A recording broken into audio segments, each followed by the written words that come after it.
Matapos ang matinding pagbaba ng presyo ng palay, agad kumilos ang pamahalang panlalawigan ng Nueva Ecija sa pamumuno ni Governor Aurelio Oyi Umali upang tulungan ang mga magsasaka sa pamamagitan ng Provincial Food Council o PFC.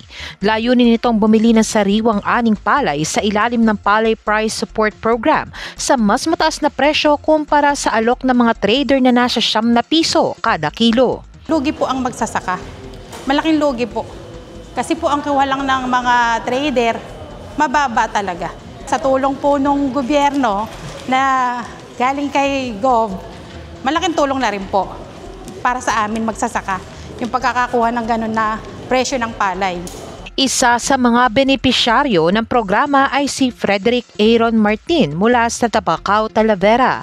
Ayon sa kanya, sa kabila ng kanyang pagsisikap sa 1.5 na ektaryang lupa na kanyang sinasaka, nasa 120 kaban lang ng palay ang kanyang inani, kaya laking ginhawaan niya ng naging epekto ng pamibili ng palay ng Kapitolyo. Sobra.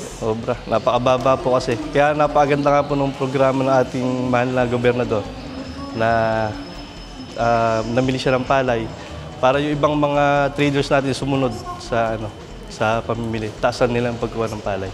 Kaya naman nagpapasalamat si Noemi Relucio, magsasaka mula sa Santa Rita, Cabiao, dahil kung hindi bumibili ng palay ngayon ng Kapitolyo ay sigurado umanong nalugi sila dahil nasa lanta ng mga nagdaang bagyo at habagat ang kanilang pananim. Gov, maraming salamat po sa tulong nyo sa amin bilang magsasaka mamaya nyo ng Nueva Ecija, ng mga Nueva Ecijano, sa pagtulong nyo po sa amin sa pagbili sa aming palay kahit basa, nakadapa, kinuha nyo po ng maganda. Sobrang pasalamat po sa ating mahal na gobernador. Nakakatulong sa ating mga kababayan. Para sa Balitang Unang Sigaw, Amber Salazar.